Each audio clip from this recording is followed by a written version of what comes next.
options to ensure that this decision by the Canadian immigration is reversed. Now, so they sought emergency court intervention to force his entry into Canada for the match. Unfortunately, the court decided that they were going to dismiss this motion. They ruled that the court cannot issue a visa because that is outside of its jurisdiction.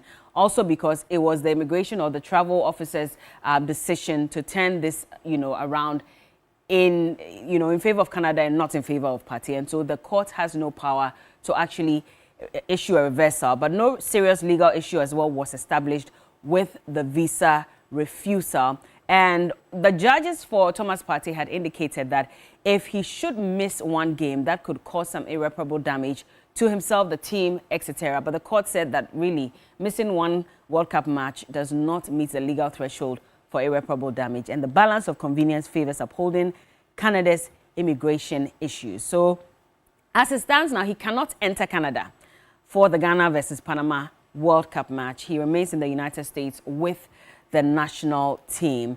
And, they were looking for two outcomes when the Foreign Affairs Ministry and, of course, the legal team decided to plead with the court and file that application to reverse it. What they were asking for was, one, to either reverse the decision that had been made barring Thomas Partey from entering Canada, or then they should give him a temporary visitor's visa. And so that way he could have just been there for just a short period, maybe just during the match, and right after that he would return to the U.S. where they are based and expecting to play against, England and, of course, Croatia. Unfortunately, the judge says that is not within his jurisdiction. He cannot reverse it, and neither can he also grant temporary residence visa to Thomas Partey. And so that's the situation at the moment.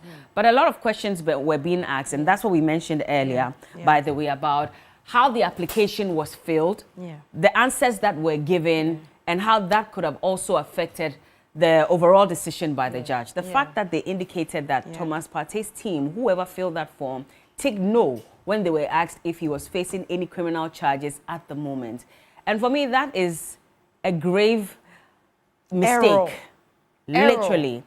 Because clearly they are in touch with the UK, they are in touch with the US. They communicate even across the board. Even if they are not in touch with anybody, they do. The thing is on it's social online. media. And it's even online. So all they have to do is just enter your details online and they'll find out. Again, Canada, we know, is part of, the UK Commonwealth family. So clearly there's some, correlation going on between the two countries. If you say that you do not have any legal charges against you, any criminal charges against you, all they have to do is just call the UK and find out.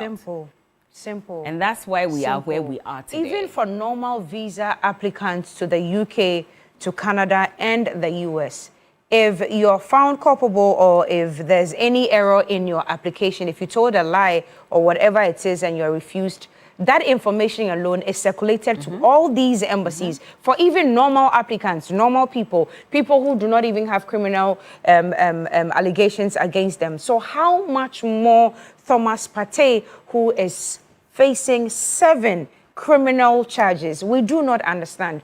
Who filled the form to also say that this is his first time at the World Cup? And how is it Ghana's first time also at the World Cup? I just hope that they'll be able. I don't think they would even do it. The GFA will not do it. I don't think they'll pinpoint exactly who filled the form or who helped him put this together. I really do not know. But don't we have a legal team at the GFA? So those are the questions that we need them to answer, because if there is, then who okayed this application to go before the court? Did they read through it? If they did they notice that there were some mistakes in there? Why did they not rectify those mistakes before it was put before the court? And then again, Bella, the Foreign Affairs Ministry was also in charge of this. Did anybody read proof? Did anybody did anybody go through it? I don't know if the Foreign Affairs team should be blamed necessarily. No, I'm just asking. No, I'm just saying as well, because those are also valid questions that people are asking. Right. And I'm saying that I don't know, especially when it comes to legal matters. Maybe we'll have to leave it for the legal people to answer. But I don't know if they are to blame for it. There was a legal team that was supposed to ensure that this happened. I mean, some of the questions that were even asked the lawyer representing Thomas Partey in court, and the answers that she gave, it sort of looked like she wasn't really familiar. For me, that's how I got it. She wasn't really familiar with the happenings, surrounding Thomas Partey. And that's why I find it bizarre, because especially that UK question, well, US question, where they asked that when you applied for the visa in the US, did you make it known to them that you had, you know, those issues pending? No? And you said no. How do you take no? You know, so it's a very dicey situation, and well, moral of the boys, I hope that their spirits will be high regardless. Hopefully, hopefully. To our expectations. Hopefully. Yeah. Messages are pouring in already. Phone lines would also be activated in a few minutes. But Simon Yang is saying that good morning to both of you, and thanks for the good work this morning. Cookie, with or without Thomas Partey, the Black Stars will triumph over Panama by God's grace. I believe Partey can still participate in other matches outside Ghana. Ghana's spirit is still high. Simon Yang sent in that one. Kwame Acidity says, good morning, beautiful ladies. By hook or crook, Ghana Black Star will come out with flying colors tonight. Special greetings to Usu Nkrumah Ababio, incoming half original chairman. Okay, no problem at all. Humador says, I'm heartbroken this morning. Whatever happened to innocent until proven guilty? Thomas Partey has not been convicted of any crime. He has pleaded not guilty and is awaiting his day in court. The principle of justice is that allegations, no matter how serious, are not the same as proof. If people begin to lose opportunities, careers, and freedoms based solely on accusations before a verdict is reached, then the presumption of innocence risks becoming an empty slogan rather than a meaningful legal principle. A fair society must allow the courts to determine guilt or innocence through due process, not through public opinion or administrative decisions made before a trial has concluded. My biggest question is who filled the form? And that's the question we are also asking this morning. Joshua Yaochi says, your arguments are funny. Was Partey blind? He saw the application and appended his signature. Let's focus on the match and forget this. All right.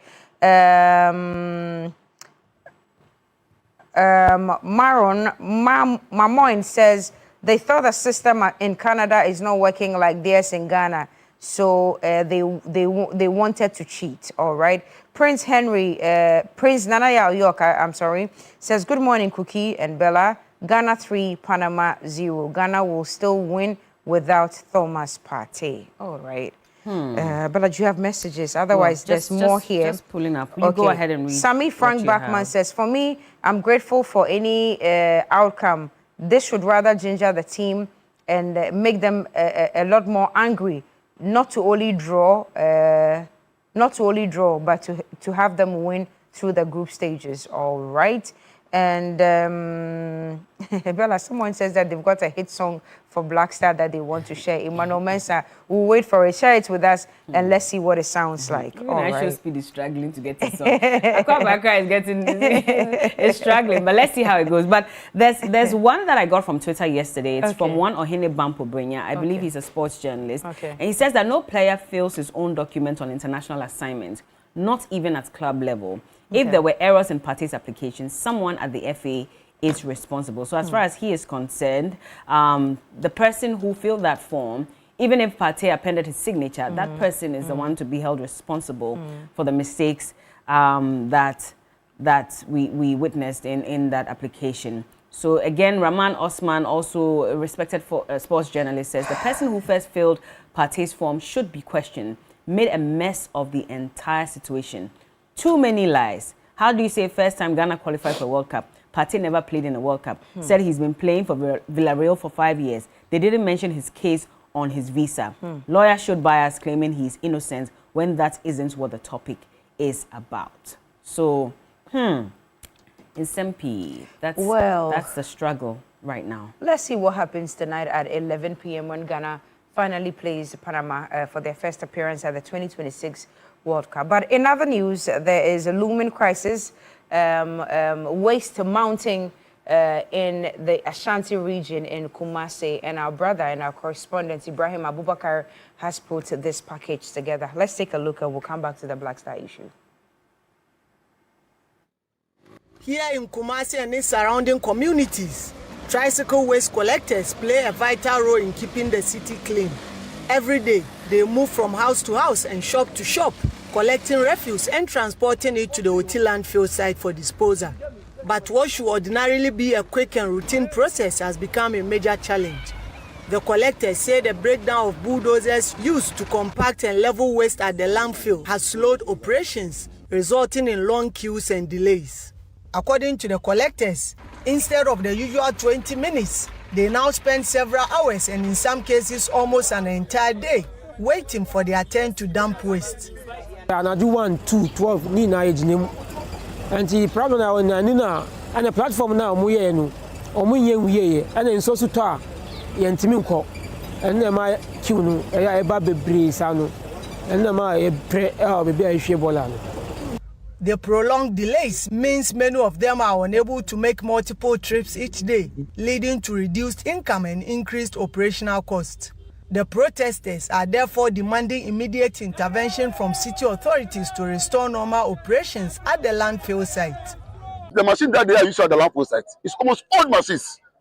And only one who told you that the machine that we are facing, we are using at the landfill site, that machine can help us to solve the sanitation problem in the Ashanti region. It's telling lies. We need the government to step in. The mayor came in here, no results. He gave them 10 days ultimatum. Yes, still no results. As we are saying, joke on joke, today no Aboboya is going to sleep on landfill here. We are going to offload wherever we are parked. We are going to offload. The collectors warn that if the problem persists, it could undermine effort to maintain sanitation standards in Kumasi. City authorities, however, say the situation stems from a bigger challenge facing the landfill. As of now, the place is full. It ought to have been closed by 2019. So we have gone beyond its capacity and its lifespan by 6 years. And so I sympathize with the people of Oti. What we are taking them through, it's not fair. We're only pleading with them that we have not forgotten about them. We are working so hard around the clock to make sure that we find a solution, relocate it, and then we can bring some sanity to the place. For now, the tricycle waste collectors say they will continue to engage city authorities, hoping for a swift resolution to a situation that they say threatens both their livelihoods and the cleanliness of Ghana's second largest city. Ibrahim Abubakar, TV3 News, Kumasi. Thank you, Ibrahim, for that one. And I'm told that he's joined us on Zoom this morning for further deliberations on this waste crisis in the Ashanti region, particularly in Kumasi. Ibrahim, good morning to you if you can hear us. Good morning, Putu. How are you doing?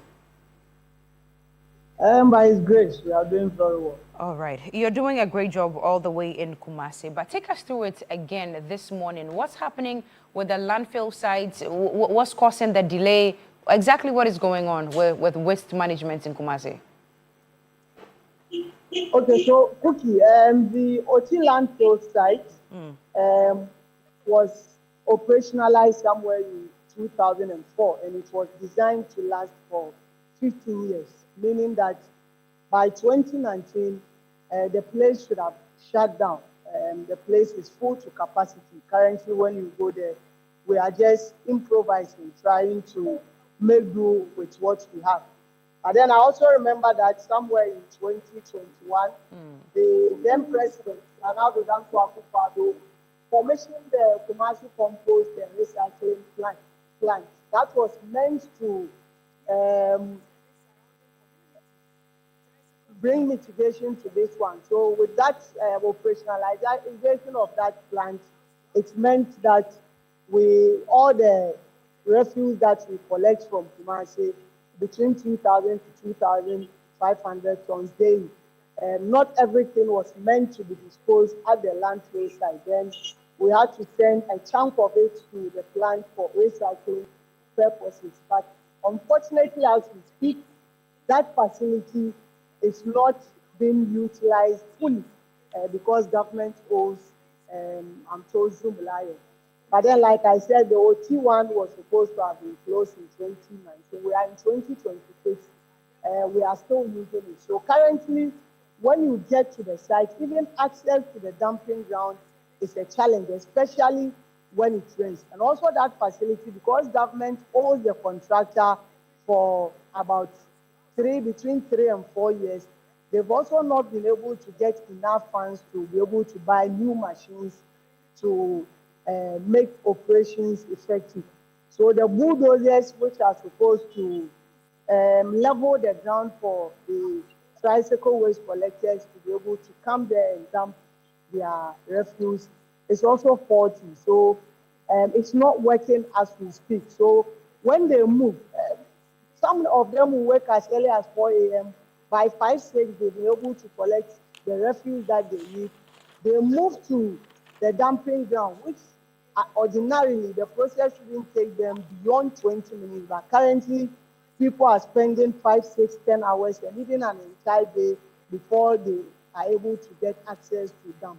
So when you get there, you realize there is a long queue from Oti to Kase, which is about, I would say, more than 1,000 meters queue, long queue. So now they are complaining because the more these people are delayed at the landfill site, it means that we also be left with pile of refuse in our homes and also at the marketplace. So these are the challenges, and now they just want authorities to address this as soon as possible. But then they are also looking beyond that. Now, KMA is trying to expand the cells so that they will be able to dump more refuse. But then there are also questions about sustainability and even managing waste entirely. Whilst others are pushing KMA to look at recycling of these waste rather than just dumping of it. KMA also says for the time being, they are also sourcing for funds to be able to expand it. But in all this, we are putting up a documentary. In fact, we are done with the 30-minute documentary, which will soon be aired, just so we will look at the broader picture, because we are talking about shutting down the landfill site. But this landfill site is not only about dumping Kumasi waste there. It is also serving as a lifeline for many, because we have these waste collectors, hundreds of them sourcing their livelihood there. Then we have also what we call waste pickers. Also hundreds of them. When you go there, you find every day 500, 600 of them at the landfill, also sourcing their livelihood. They come there to pick anything they can salvage for recycling. Talk about plastic, metals, anything that can be used also for compost. So they are also there. So they are also looking at that angle. If it's allowed to shut down, where will these people also move to? So we are just holistically or looking at the broad picture about trying to manage our waste in Kumasi whilst also ensuring that we do not deprive these people of their livelihoods. Ibrahim, we can tell from the videos that these young men who use these tricycles to collect the refuse have set ties ablaze and they seem very agitated. What exact message are they conveying through this very activity? Well, for now, for them, they just want authorities to act and ensure that they are able to dump their waste when they get there. And for the past 3 days, some of them have been sleeping at the dumping site because they went there. They are told that they cannot have access to the dumping ground itself. So they've been there for the past 3, 4 days. They've packed their tricycles there full of waste. And for them, any delay means that they are denied opportunity to get money. So the more they delay there, the more they also lose. And it means that they will have to enjoy fewer trips and also less income. So when this new development came about 3 days ago, yesterday they decided that enough is enough. They also have to protest and let authorities know that they are in need, and for that matter, something be done as soon as possible to enable them dump the waste and also be able to go back to their various destinations and bring another waste. Like you heard the KMA mayor say, he says this is even beyond dumping the waste. They are also sourcing alternatives, which should be done within the week or 2 weeks, sourcing alternatives so that they will get them a new place for them to begin dumping the refuse while they try to fix this current situation. Because like I rightly mentioned, you go there, the bulldozers are unable to work.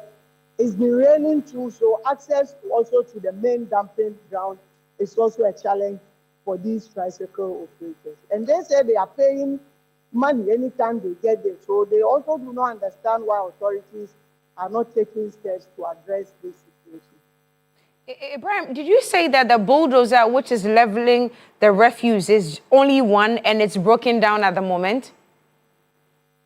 Exactly. That's the information we're taking. In fact, as at yesterday, it wasn't operating efficiently. When we got there, it was moving, but they told us that it works for some few hours, then breaks down again. So, and that has been the challenge with them. So they are just pushing authorities to do the needful. The contractor is saying he has not been paid for the past 3 years, and for that matter, there are no funds for him to also procure new machines and be able to work effectively or efficiently. So that has been the challenge. So the anger is also on authorities, also on central government, because these landfill sites, even though it's under KMA, monies will have to come from the local government ministry to pay the contractors for them to also be able to maybe procure new machines and expand the even lifeline of these dumping. Ibrahim, have you picked up any government response so far regarding this? What is the KMA saying? What are the district assembly saying? What is government saying in effect to this problem that we are facing in Kumasi? So, you see, even though the Oti landfill site is being managed by KMA, so KMA is bearing the cost of everything. But then we also have additional 10 or 6, between 6 to 10 municipalities within Kumasi that also rely on that place as their dumping ground. So KMA says currently it needs about 6 million euros to be able to expand the cells. And getting that money is also a challenge. And we do know that for even municipalities and metropolis, any spending that is beyond 1 million Ghana will have to come from central government. Yes. And they are also pushing from the local government ministry to release this fund. In fact, they said they have spoken to the finance ministry and they have given them assurance of releasing some funds for this swapping. But as we speak, the monies are not in, and they are also working with the Kumasi Traditional Council to get another place for them, for the tricycle operators to be able to dump. That's for the temporary measure, whilst they work with government to get those needed funds to take this facility in operation. For now, even with the K-Cap, government also owes them lion. So that place, as I speak, is able to process about 3,000 tons in a day, 3,000 to 3,500. Kumasi is currently generating 2,000 to 2,500. So it means if government is also able to fulfill its obligation, its part of the obligation, we wouldn't be where we are at the moment. It means even the waste, chunk of the waste will not be sent at the dumping ground, but rather be sent to the recycling plant for it to be reused for maybe other important things. Ibrahim, last question before you go. If by the end of the week this problem is not salvaged, what do you think will happen in the Kumasi municipality? It's going to be a blow to most of us, because currently, as we speak, we move to some communities. You'll find some of these tricycle waste collectors fully loaded, but they packed in those communities, because their complaint is that even when they drive to the Oti landfill site, it will take them days for them to be able to dispose of the waste. So it means that the more this issue drags, the more we will experience sanitation-related issues in our various communities, and also within the central business district. Currently, you go to the central business district. So you see piles of refuse there because these people have not been able to move there to collect all these refuse. We So can imagine. we are just praying and hoping that at least by the close of the week, something be done so that this wouldn't explode to something that all of us wouldn't be too excited about. Ibrahim, keep an eye on it for us. By the end of this week, I'm sure we'll come back to you again. But just before you go, I see you supporting Ghana in your own way in your Ghana jersey. What's the atmosphere like in Kumasi this morning? Well, I can tell you that the love for Black Stars has not faded. Previously, we thought people had given up on the Black Stars. But you walk around Kumasi and you find a lot of people in their Black Stars jerseys. People are buying it. Just for the past few days, I've also realized that the prices are surging, but people are still buying it, supporting the Black Star, hoping that at least we will be able to win our first match today. Then we will manage with England and also Croatia. The bottom line is that we want to move beyond the group stages and also, even if not winning the cup, at least get to a certain level that will be more appreciable. So the support is there. People are just hoping that there wouldn't be much of disappointment. So now we've seen some of the African countries doing their best. Others are also trailing behind. But then we have hope in our Black Stars, and we are confident that by because the match will start on Wednesday and ends on Thursday. So by Thursday, we will know our smoothness level. Yeah. What's your prediction, by the way? What's your prediction, Ibrahim? Well, I'm looking at 2-0. I'm not expecting Panama to score a single goal. 2-0, at least that will boost our confidence, our morale to be able to support and support. All right, Ibrahim, it's always a pleasure speaking to you. Thank you very much for coming to us this morning with that waste management crisis and, of course, your predictions on the Black Stars match tonight as well. Thank you very much, Ibrahim Abubakar. He's Ashanti Regional Correspondent. Bella, we are back here in the studio. More messages coming in. Dennis Joe says, Bella and Cookie, I just want to encourage the boys that they should go and make us proud. We only need 2-0, just like Ibrahim said, from them. And I'm very sure they will do just that. Dennis Joe from Aflao sent in that one. Abbas Amogobo says, the whole country is behind the Black Stars to win today's game. Black Stars is the only thing that brings this country together. Tiana Chris says, kudos to Ibrahim. His reportage is always detailed without fidgeting in words. God bless him and open greater doors for him. Amen to that. Good morning to Cookie and Bella. You are both looking amazing and doing a great job for Mother Ghana. God bless you. We appreciate your comments. Engineer Ishmael Abubakar says, good morning. Happy birthday to Dampak Kofi Daniel, Director of Too Shore Constructions. All right. And Michael Echampon says, where is Zoom Lion? When we decide to destroy our own Zoom Lion, this is what happens. When we decide to listen to these small minds to kill the waste management giants, this is exactly what happens in the country. Okay. Thank you for your message. Bella, do you have any? Otherwise, I would like to read this one from Courage Kotoka that says, as a matter of fact, I do not understand the Canadian court's decision. Which part of it don't you understand?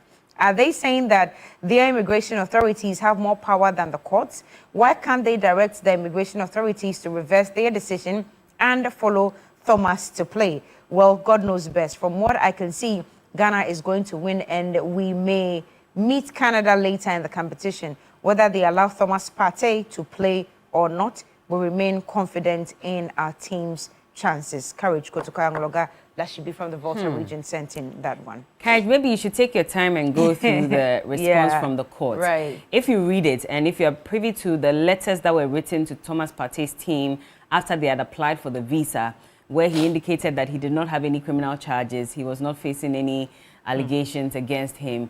And then they wrote back to Thomas Partey and said, we have noticed that you actually currently have criminal proceedings going against you in the UK. Can you furnish us with those details? It was after that letter was written to Thomas Partey's team that they now sent the details of what he was facing in the UK.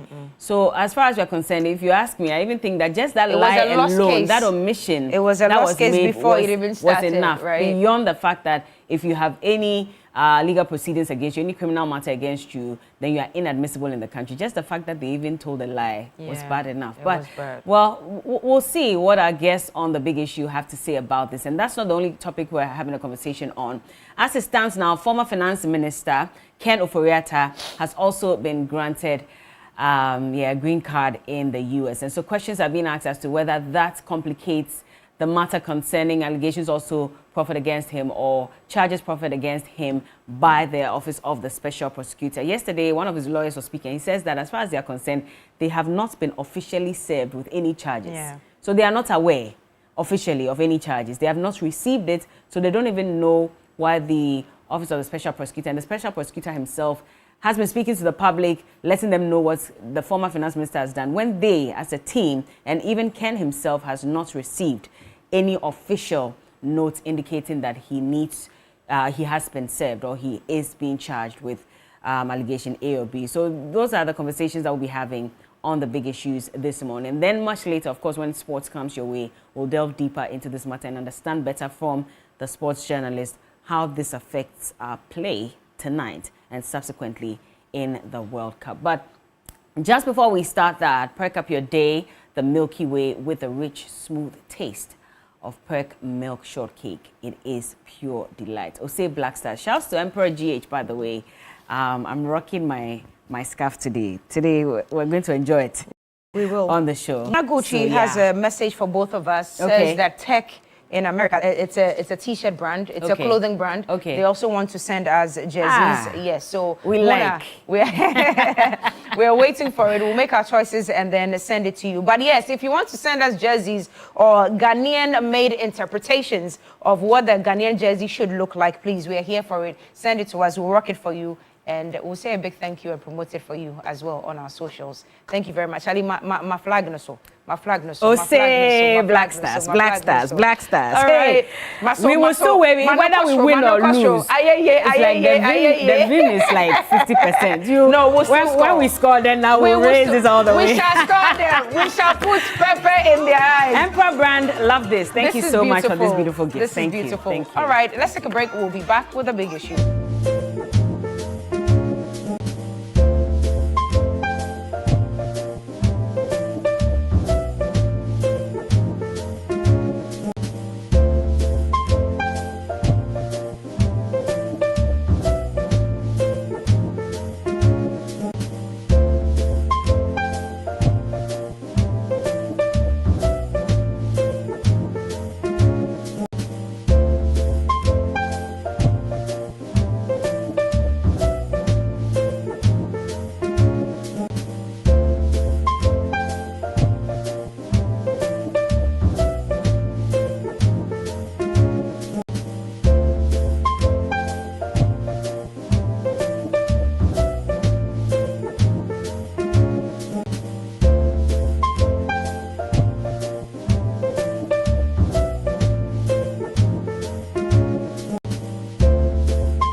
You're welcome back, and this is the big issues on TV3 Newday. It's time now to have the conversations that all of you have been looking forward to.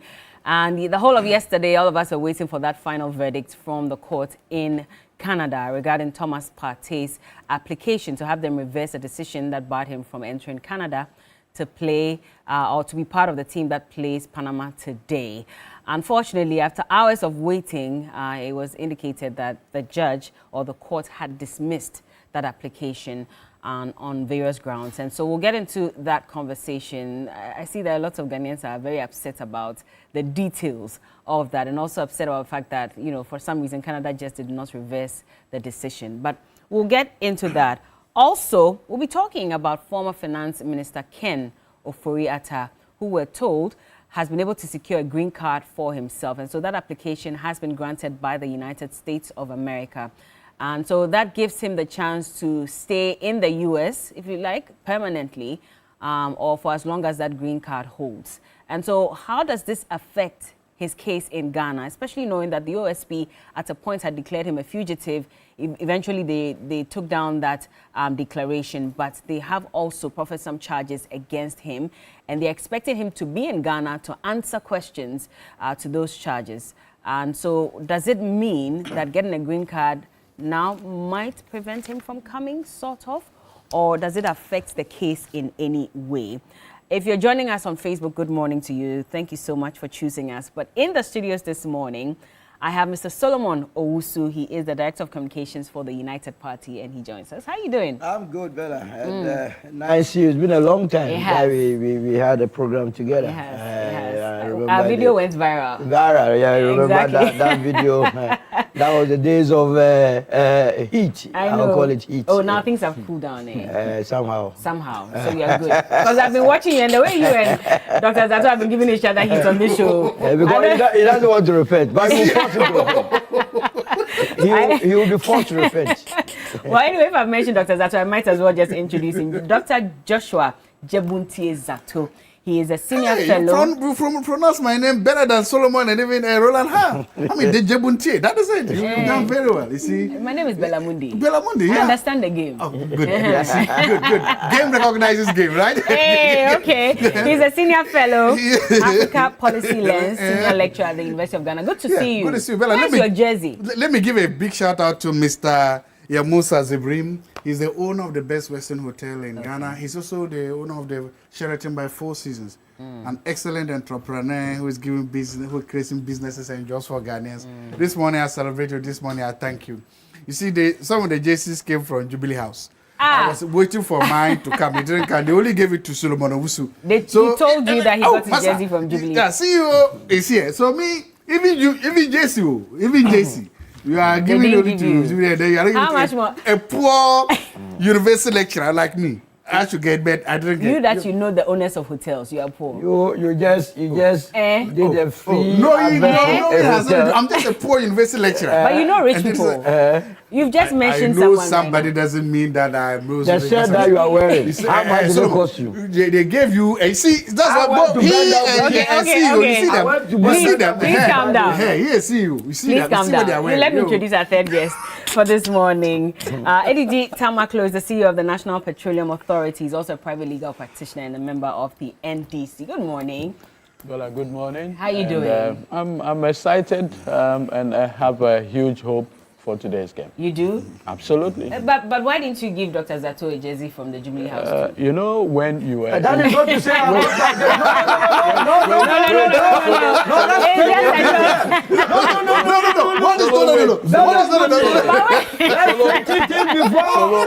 You didn't get yours from Jubilee House. I bought my jersey. Why did you buy one for you? This one is bourgeois.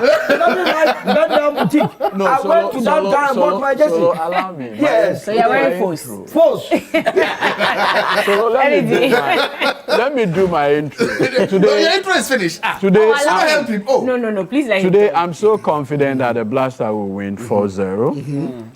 And Antoine most likely will start the scoring. But you know, Bella, when you were introducing Dr. Zato, you introduced him as a fellow of the African senior fellow. You You know, one of the things I want to admire Dr. Bawumia for is that after the defeat of the 2024 presidential election, he decided to set up a think tank.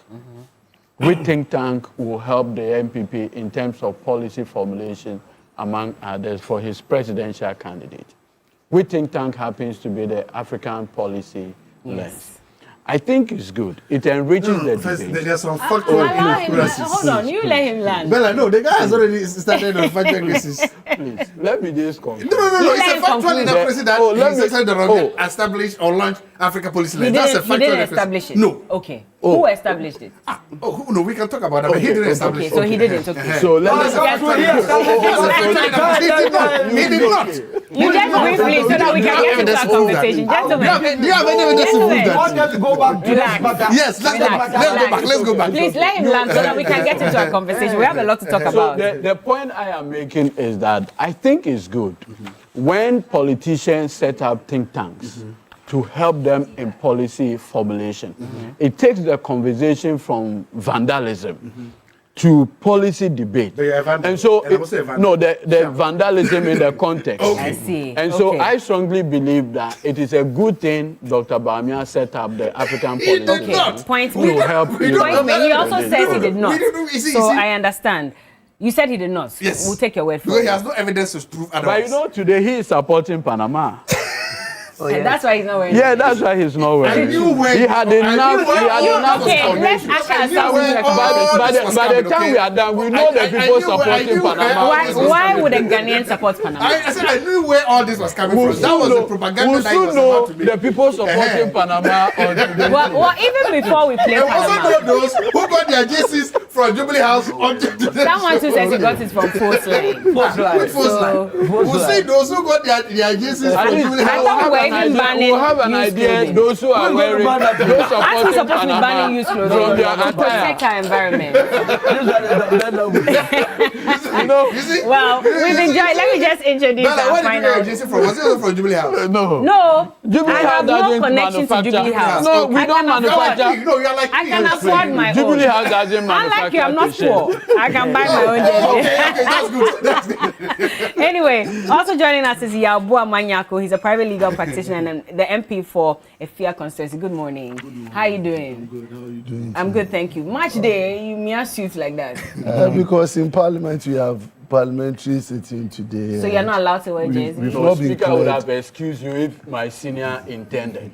We've in your not support been for Panama, we've the not been subtle formally support for cleared. Panama. To request No, otherwise. you see what is that? You hold on. So if we are cleared officially by the speaker to wear it before Friday, I believe on Friday we could be permitted to wear. I So see. But there's something common. The MPP guys are not wearing anything Ghana. They are supporting Dr. Panama. Zako MPP. I wasn't sure. I thought he said independent. Well, good morning to our viewers on Facebook.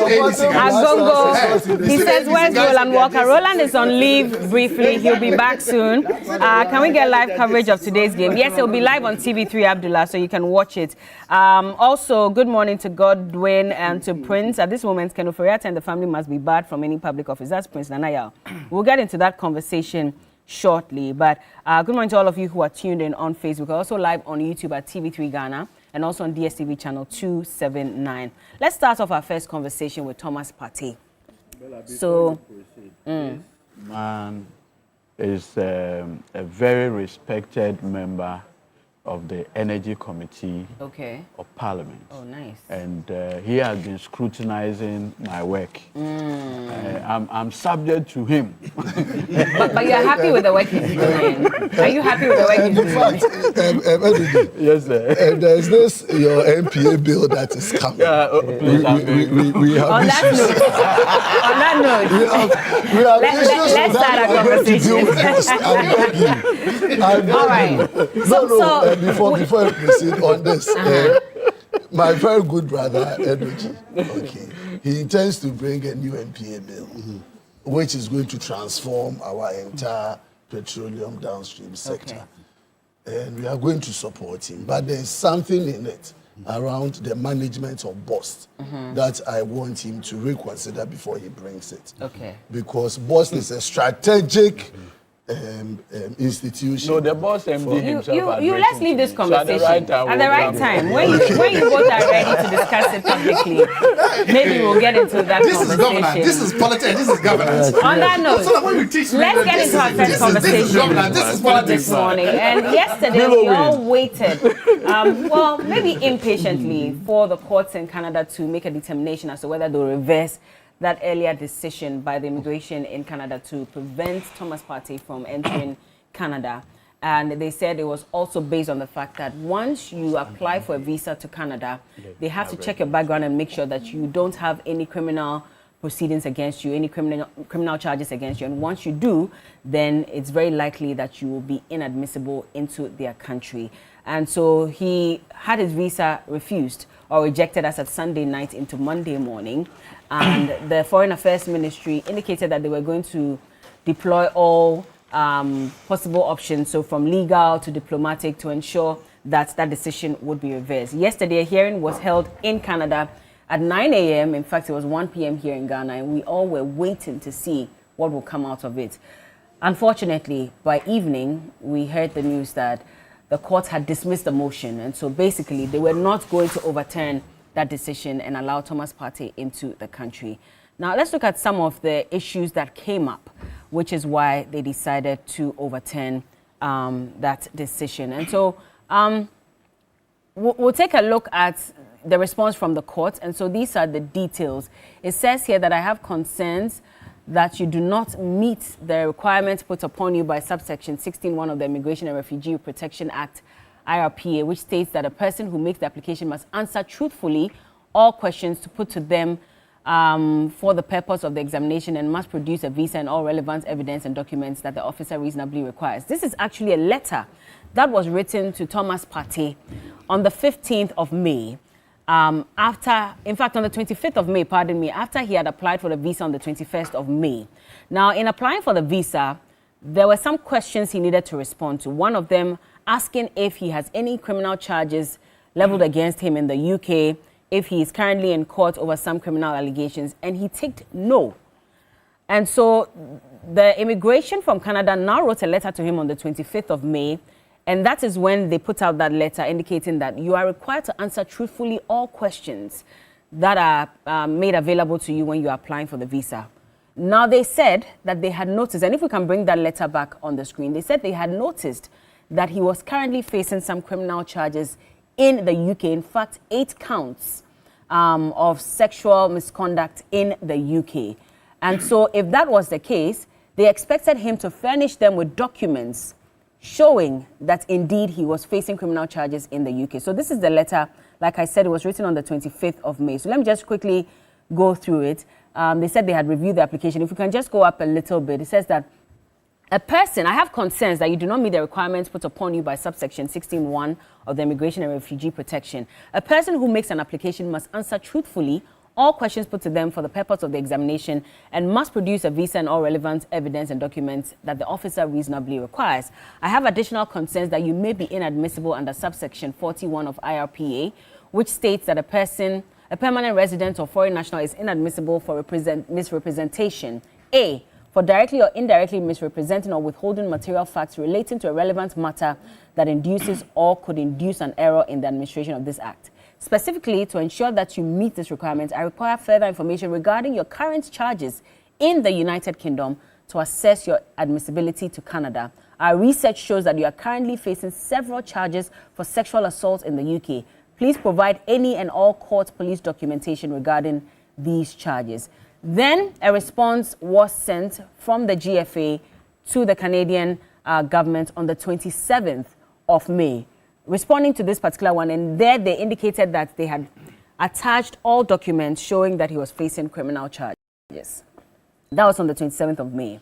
And then eventually, a response was given to Thomas Partey's team, and they said they cannot allow him into the country because of these charges. So this is the GFA letter that was written to the Consular Office of the Canadian Embassy in Accra on May 27th.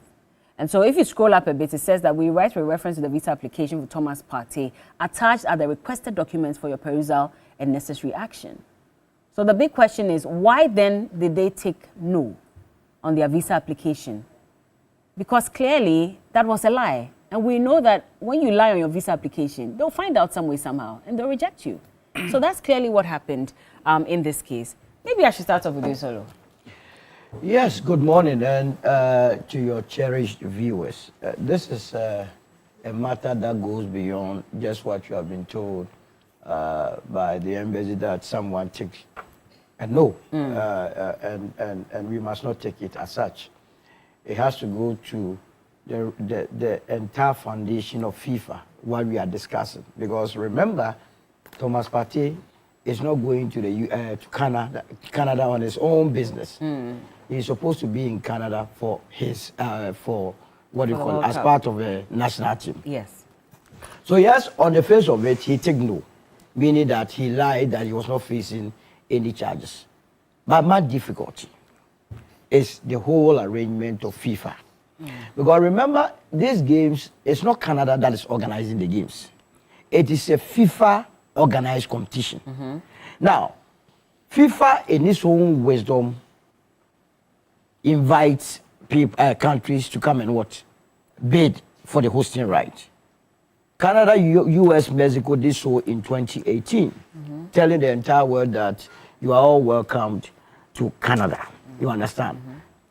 As we speak, from where I sit, a person is innocent until what? Proven guilty. Yeah. So that must also go into the decision. You don't just take it on the face that because someone, which was an error, I don't even know why the person would do that, because Partey's case is obvious everywhere, that you go and take a no for that. But granted that even happened, you go beyond that.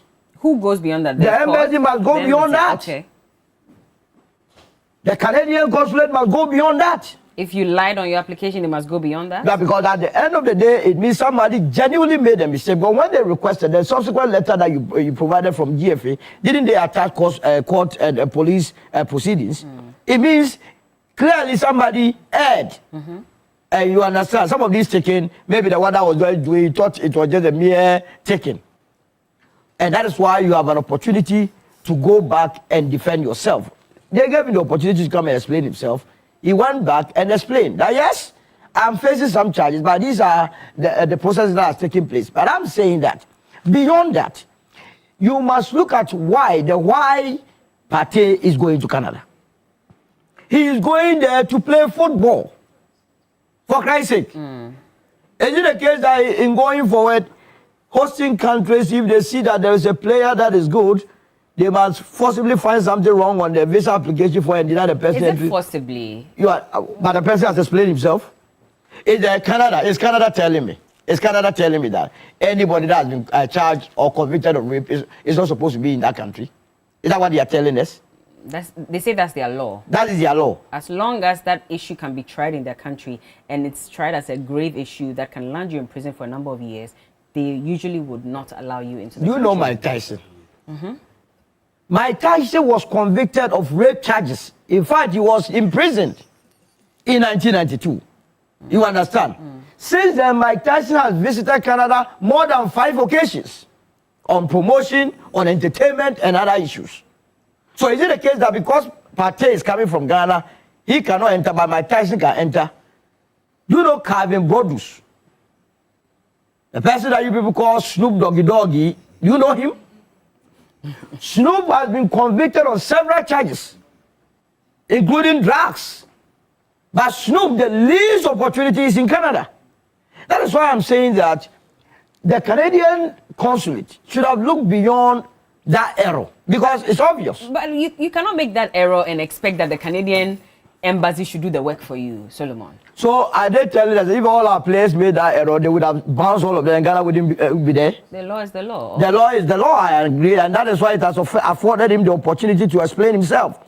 Clearly, from the explanation that has been given, somebody made a genuine mistake, because the prosecution of Partey is not in doubt. It's a public knowledge. And for anybody to sue that and still take no, it means there was a genuine mistake. And this is the reason why, subsequently, they attempted to provide documents to back their position that yes, it was a genuine mistake. And I'm saying that the inadmissibility does not lie only in the fact that someone has been charged. If that were the case, then Mike Tyson would never step foot in Canada again.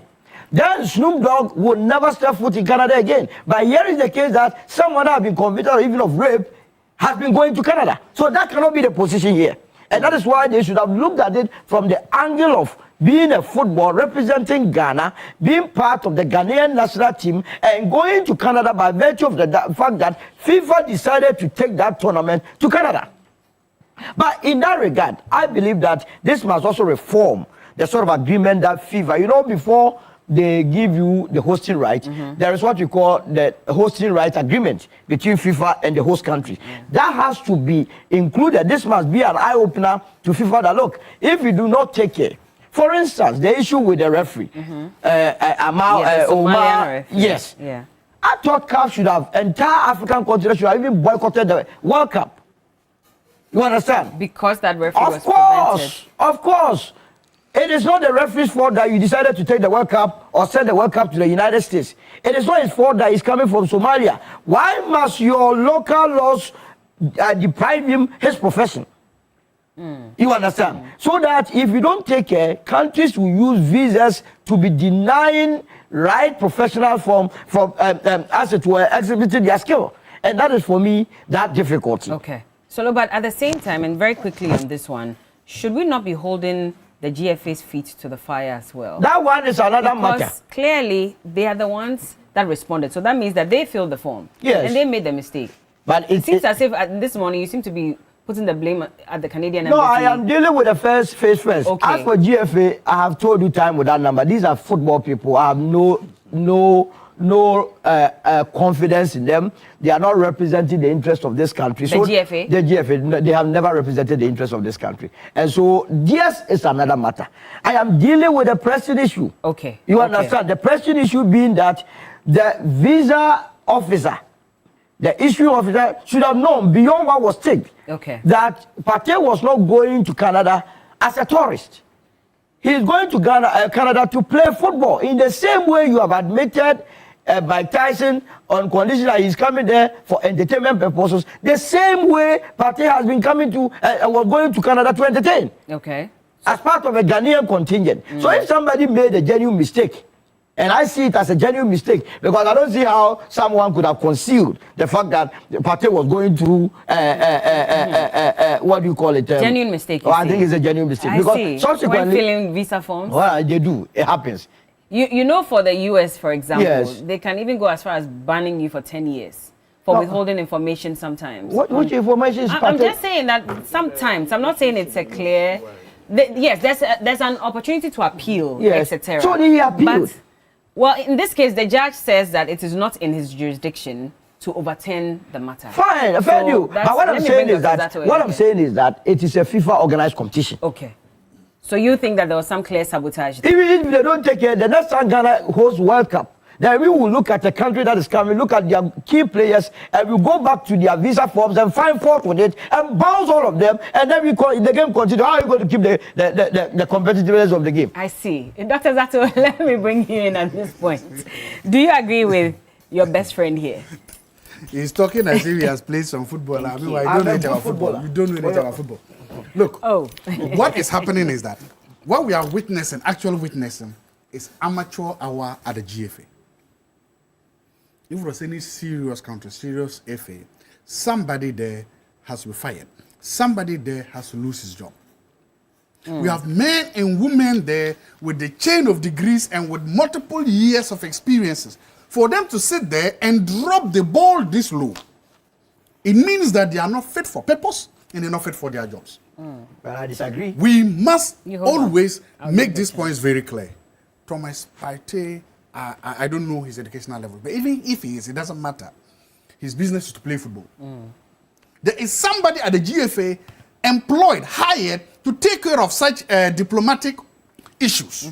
If they like a protocol. Exactly. Yeah. If they don't have that officer, that GFA is useless. If they have, the question is, first, why were they applying for the visa in May? Why? Why me? We qualified. They should have done it earlier or what? The season Because itself. you see, by FIFA rules, 2nd June was supposed to be the day for final submission of the list. Oh, okay. You understand? Yes. And so the visa processing cannot precede all those matters. So by 27th May, they had a fair idea Around who that the time. 26 month team. Okay. But the point I'm So saying, You have to bear in mind that the very person you are accusing also possessed for more than 25 players, and they all had a visa. So I am telling, look at it from that angle. So Yes, yes. Let him So my make saying is point. that when you were doing it, you had a special case. No matter what, we all knew Partey's case was, for want of a better word, special. It stood out.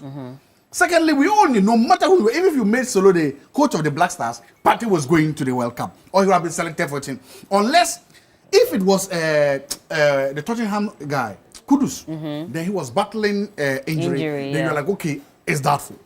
Partey was not battling injury, and there's no way you are going to leave Partey behind and go to the World Cup. So we know these two things.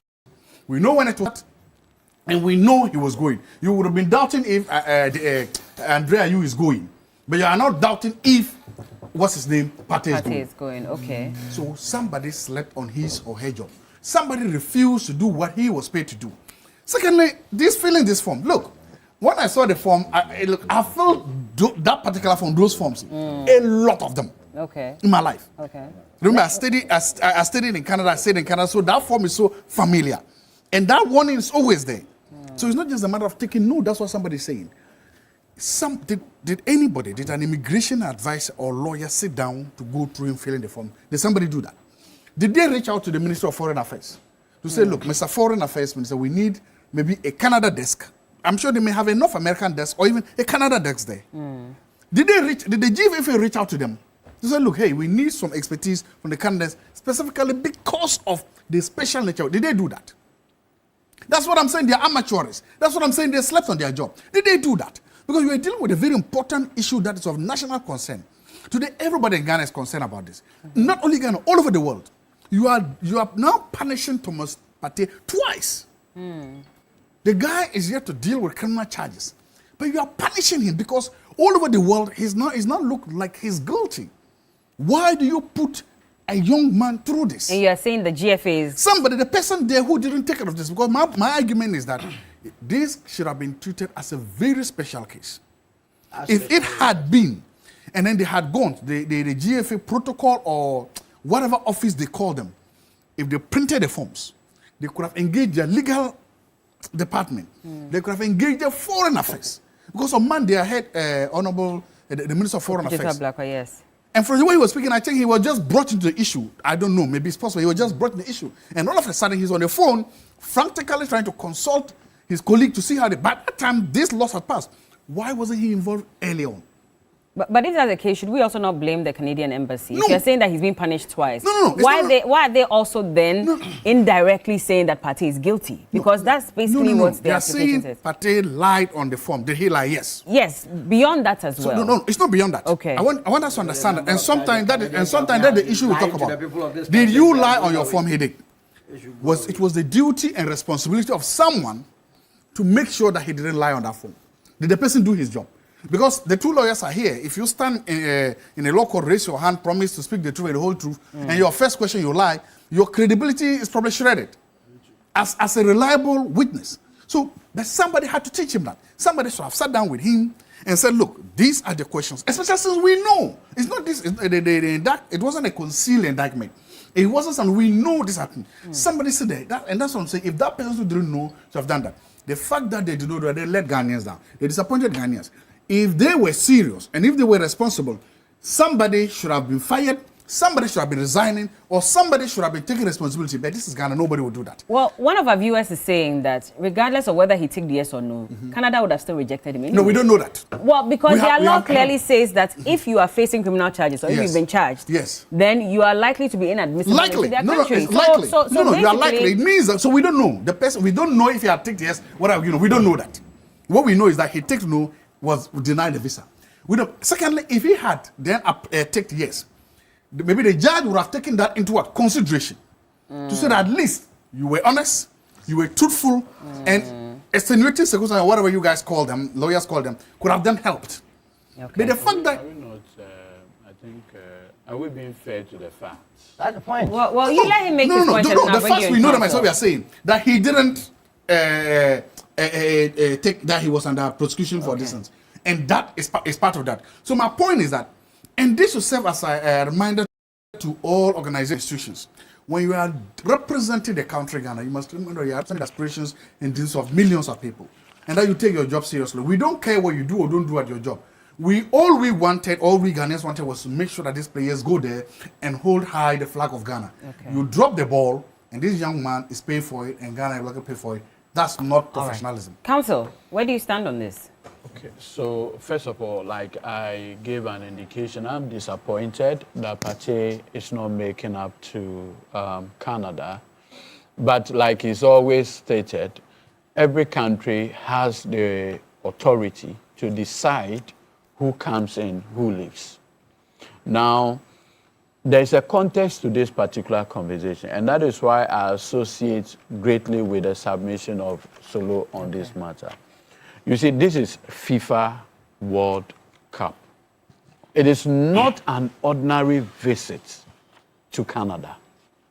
If it was just Partey, the family saying we're going for some holiday, because the essence of that particular provision is to safeguard the Canadian community or environment from a potential criminal. That is the reason for that provision in their law. So the context that is required under these circumstances, why is Partey going to Canada? Once that answer is resolved that he is going there purely to ply a trade, which trade is that he is a member of the Ghanaian contingent for this particular World Cup. A unique scenario. This whole conversation comes in if it becomes clear that Partey intends to overstay his World Cup. Then you can kick in this provision. Okay. But in this circumstance, we are playing in the US, we are playing in Canada.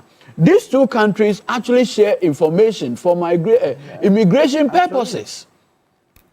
Now, first of all, it cannot be the case that it is because of somebody's omission. That is why Partey was denied. It cannot be the case. That's an afterthought. Okay. The reason why it is an afterthought is that the Canadian embassy here in Ghana didn't take the decision on the spell of the information provided on the application form. They demanded for additional information before the decision was taken. So it cannot be correct that at the time the refusal decision was made, they didn't know that in fact he had been convicted of an offense. Because in most instances, when you are refused the visa, it is after the refusal that the reason for the refusal is provided you. But in this case, prior to the taking of that refusal decision, they asked for additional information. In fact, if you look at the chronology of events, you gave an indication that the Canadian embassy actually wrote to the GFA. Yes. And the GFA on 27th of May responded with those additional information. Yeah. So it cannot be correct that at the time when that decision was taken, respectfully, they didn't know that in fact he had a criminal Well, they wrote process. back afterwards explaining to Thomas Partey why they refused him the visa. If you'd permit me to... No. What I'm trying to say is that prior to that taking decision, they knew. Yes. I get you. That's what I'm saying. That so eventually, after they also... No, but that's post the decision. Okay. But I'm saying that prior to the taking of that decision, you knew in fact that you knew in fact that he was going through criminal proceedings. You see, the people we deal with, the Americans, the Canadians, all the big countries that we deal with, their rules are not often applied evenly. Let nobody mistake that. Look, the Somalian referee, the whole Africa, after a tournament, came to the irresistible conclusion that this young man is the best referee on the entire continent. Now you go and say the guy has association with terrorists. So you have denied the best of it. Bella, do you know that for a long time, Nelson Mandela was on the U.S. sanction list of a terrorist. Do you know that? Because at that time, the African National Congress, ANC, was described by the American State Department as a terrorist organization. Do you, in fact, believe that the ANC that were fighting for whatever at that time was a terrorist organization? So I am saying that depending on where their interest lies, they grant the visas. Curiously, the Americans granted Partey the opportunity to come notwithstanding this information. And they even explained that he's not guilty until it's been proven in court, so they cannot buy him from entry. Canada, just as Ghana, the US, America, we are common law in terms of reasoning, legal text, among others. One of the most important organizing principles of criminal justice is the presumption of innocence. That rule applies in Canada just as it applies here. And so the whole idea that the mere filing of criminal charges against him is enough basis to, and then they usually use what they call the dual criminality test. The offense there, is it an offense in here? Yes. Exactly. So that once they come to that conclusion, they may, and that is why if you look at the provision, it's not mandatory refusal. You may, looking at the second. And I'm saying that the fact of Partey going to partake in a football competition should be enough extenuation circumstance to warrant a grant of the visa. But again, like I said, this is a sovereign state they have. I have, you know, land on this for me, so yes, I I'm can bring landing. you in, please. I have looked at the reasoning of the judge. He still left an opening. Yes. In fact, if you look at what the Ottawa judge said, he left an opening, which means that the Republic of Ghana can appeal that decision by providing additional circumstances. And I strongly believe that FIFA, as the organizing agency, in some of these issues, must specifically intervene. They say they can't intervene in issues. You see, they spoke about it. And they said they cannot direct a sovereign country. They are not. You see, should admit it. No, you are not directing. You see, there are two things when you say directing. When you are directing, it's as though you are instructing, do this. But you see, when you have this unique circumstance, look at the manner the Iranians football team, they were allowed by the Americans to come into the U.S. Immediately they played their game, I think in Los Angeles or something. They were immediately made to go back to Mexico. If they have another game, so what you could have done is to give a temporary opportunity for Partey. He comes, he plays this evening. In the next 4 or 5 hours after the game, he's back to the United States of America. The visa is temporary resident visa. The visa is I agree, but in terms of even the stay, you can control the mechanism. How many hours do you need to play football? It's only let me bring you out. Let me bring you out in. That's the point I'm making. So this is what FIFA said. FIFA is not involved in the immigration processes of host countries, including the adjudication of visas. As with previous visa events, the host government ultimately determines who receives a visa and who is admitted into the country. Let me bring you out. No, I'm not agreeing. I'm just reading. Let me let you come in. To be fair. What is your problem? Somebody has remembered their government catechism. What is your problem with Pontius Pilate this morning? The attitude Apostles' Creed. He suffered under Pontius. His name is Infantino, Gian Infantino. Yes, so the Pontius, the Romans. But you see, the point I'm making is that FIFA is trying to hide from its ultimate responsibility. Absolutely. Fair play. You see, FIFA has a name. And the slogan is what? Fair play. The idea of fair play, that is why you can't even bring a player who is unqualified. Yes. The whole idea is to ensure even level. This is a person what the Republic of Ghana, a member of FIFA, believe that if this person is in the team, it gives us a fair deal as far as the game. And if you deny me, how can you call this fair play? So who should we be blaming at this point? The Canadian Embassy, the FIFA and all the people. GFA. I'll blame FIFA. Me, I'll blame FIFA. No more Canadian Embassy. No, blame Okay, gentlemen. blame GFA. Please allow him. Okay, thank you very much. No, they are not. Good morning.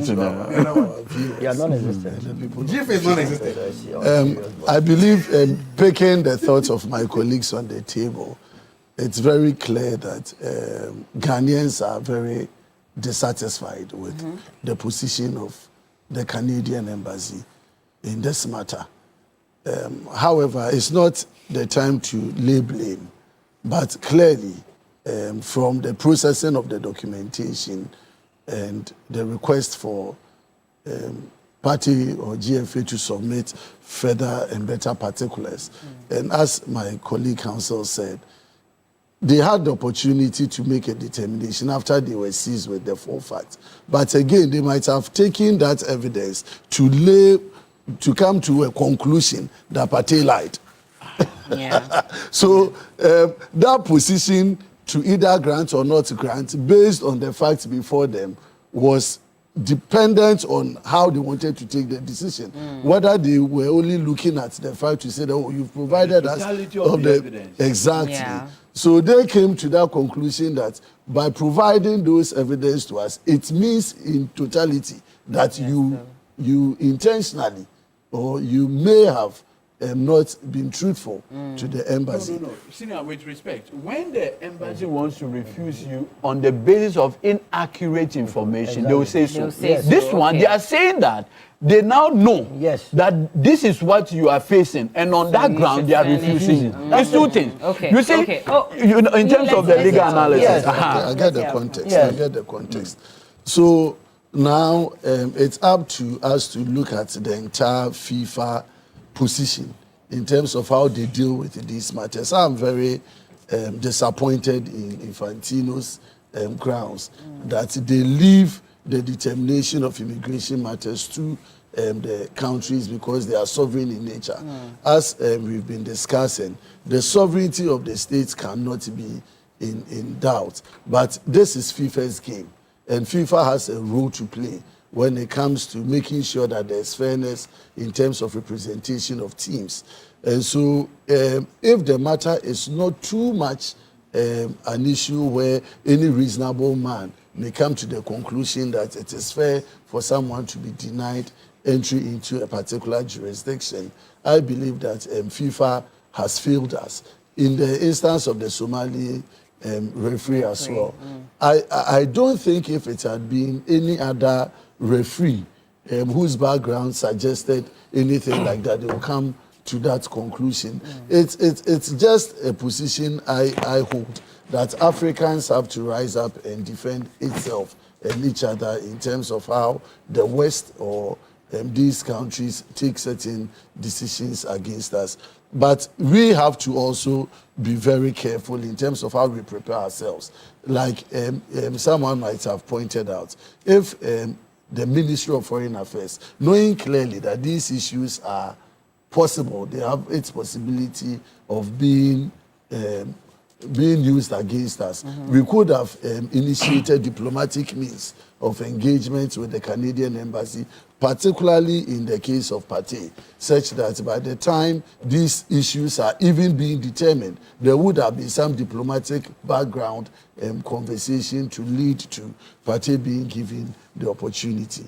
Now with the decision, and as Council said, there's a room for Ghana to make a review position. And I believe that we should exploit that opportunity. So we shouldn't let sleeping dogs lie? No, it goes against even the person. Once we move further, we may have to go back to Canada. Exactly. So and as the things getting tightened, and you have to go back to Canada. And psychologically, it's less than 1 hour flight. So psychologically for the team and the player, Ghana should peacefully come home. Psychologically for the team, if the team goes and they are traveling to Canada without Partey, and they are being given indication that this was because of these facts and the fact that there's uncertainty as to his mental frame to support the team in play, it destabilizes. And so if we're able to push this and bring finality to it by him being granted a visa, I think it will go a long way in giving the team a boost.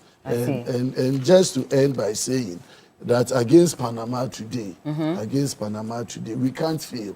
as a country, because if you look at the performance of the African teams in this tournament, it's one of the most impressive at the very first matches. Yeah. You have Cote d'Ivoire winning against Ecuador, you have Egypt drawing against Belgium, you have Morocco drawing against Brazil. Yeah. And Senegal played a very good game yesterday. But last minute, just 20 minutes. Yeah, that's when they lost. But they still played a good game. If you look at the teamwork, the quality of play, and the resilience of the team, I'm looking forward to something extraordinary from Ghana. Okay. Though the team might not have been compact from the very beginning, they should be inspired by the performance of the. Look at Cape Verde against Spain. How could you even? You'll be waiting at those times for 6-0, 7-1 against those African teams. I mean, this is one of the global giant football. No. Spain, Brazil, and then all of these teams, and you have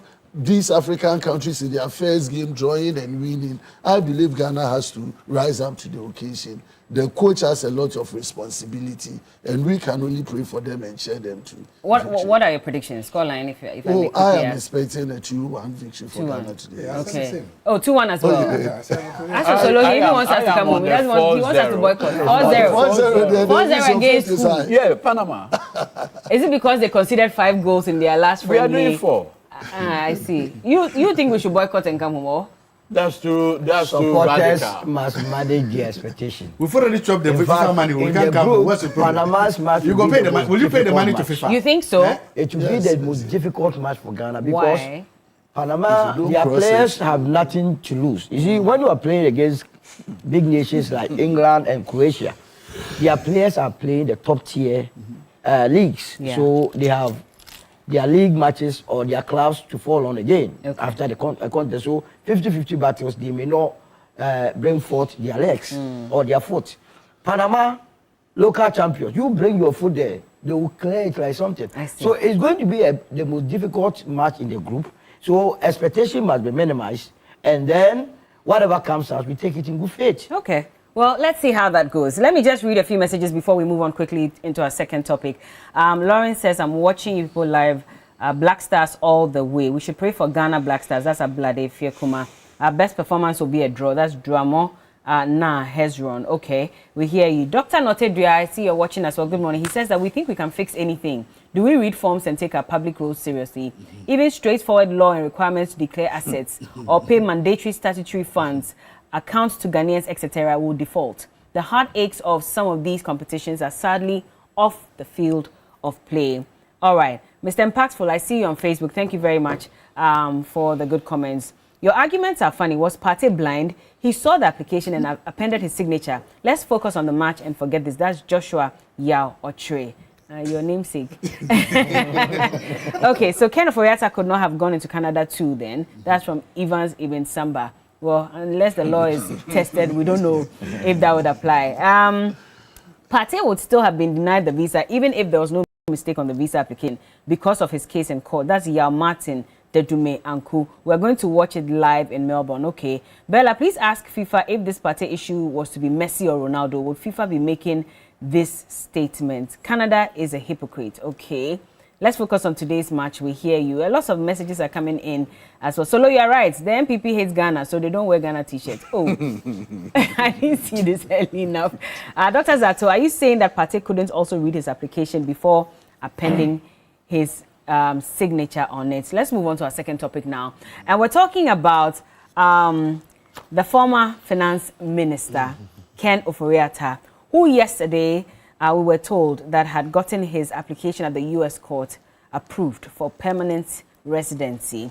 So let me just read the details to you.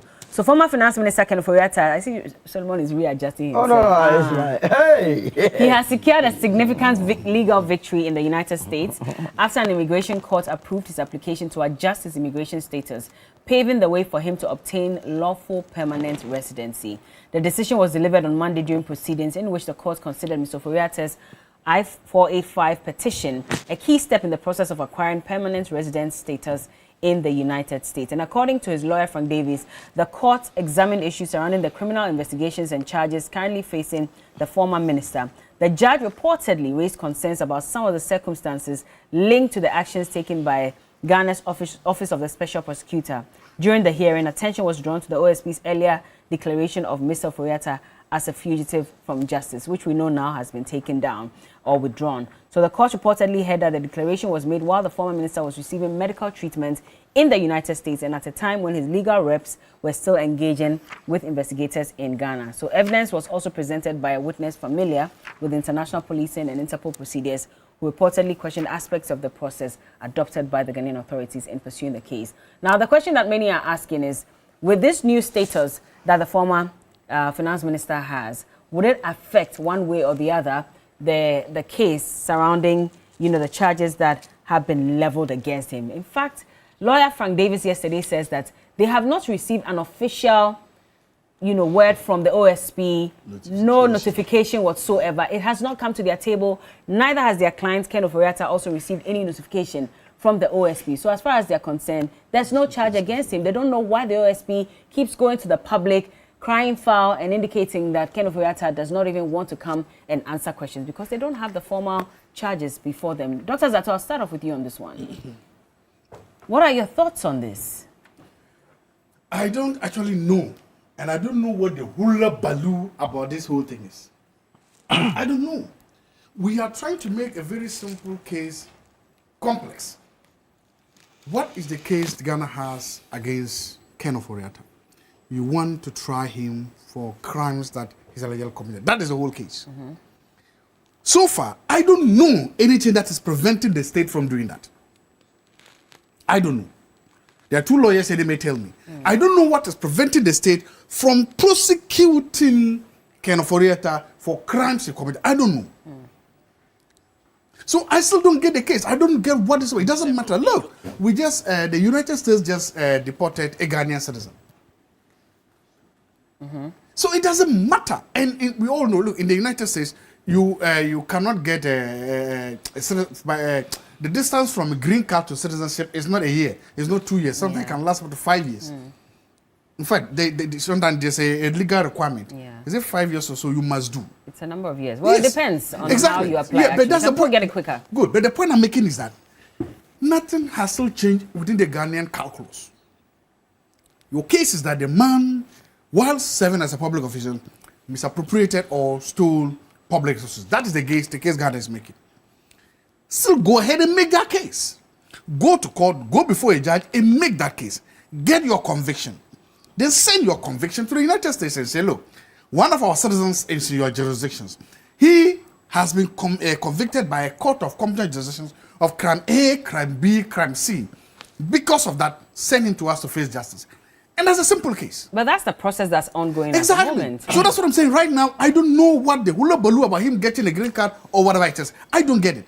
Because you see, if you read the letter Frank Davis said, it is part of this public bashing. It is part of this over-politicization and partisanship of the case that he is trying to say work in the favor of what? Ken Ofori-Atta. Because they were now able to try to prove to an immigration judge that this is a kind of a political lynching. That the man has not even been convicted. The man's fundamental rights have not been protected. His right to, how do you call it, to prosecuted, to declare, to be innocent. We're just talking about Partey being innocent until this. All this is, the corpus of all this came together. There were even people, including, did you go for the protests at the U.S. Embassy? Yeah, I was there. Yes. Yeah. Protests against what? If the laws of this country, and other laws permitted, agree that you can prosecute somebody when he's not there. So we've done about 1.5 years since the MPP came to office. And we've been talking about Ken Ofori-Atta for 1.5 years. Only for me to hear his lawyer say yesterday that up to now, they have not been served. Who is the lawyer? What do you mean, who is the lawyer? Be served. So what have we been doing? Ken Ofori-Atta. Mr. Frank Davis So is one of them. what have we been doing? What has the state been doing? So for me, I don't see, there's absolutely no big deal.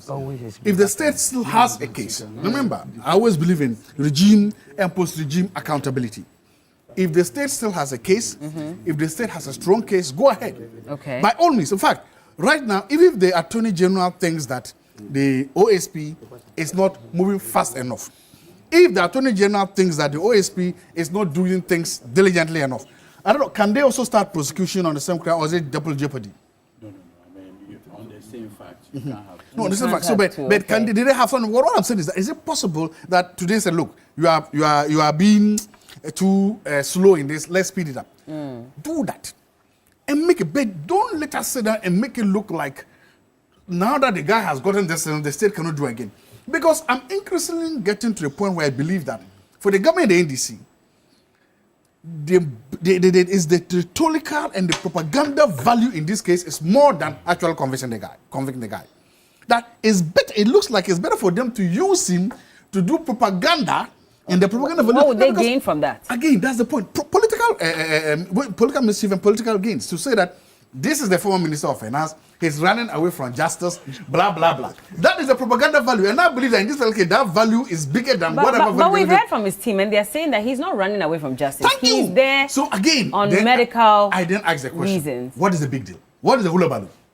But the question that Ghanaians are asking as well, to be fair, is that if he has nothing to hide, if he's not running away from anything, why shouldn't he make himself just said the guy went for medical. No, that's what I'm saying. That on the other leg as well, Ghanaians are also asking that what the if that's Ghanaians the are saying. case, I respect make what the yourself Ghanaians are saying. available. I'm saying I respect what the Ghanaians are saying. I also respect that the man says he's sick. We've seen even in Ghana here, almost every person arrested for a crime immediately falls sick. In Ghana, we've seen that.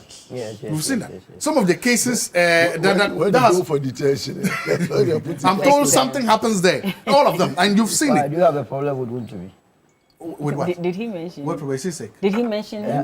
He's part of. I'm saying almost always. So the point I'm making, Bella, is this. So were you referring to Chairman Wuntumi? No. I'm just Solomon is asking. That's why I'm talking about the knowledge prosecutor cases that they did. A lot of them were sick. And that's why the case traveled more than 8 years. The point I'm making is this. The man says he's sick. And now it seems the lawyer also indicated that part of that, it was factored in.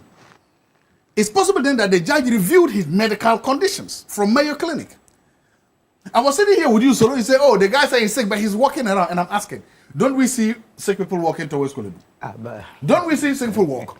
So just because you've seen the guy walking... But Dr. Zato, I'm so surprised. The way we were made to believe that he was so sick and could not move around, and then all of a sudden we see him on the streets. It's not all of a sudden. And see him on the streets of America. I mean, to be honest, if William with his school bag, and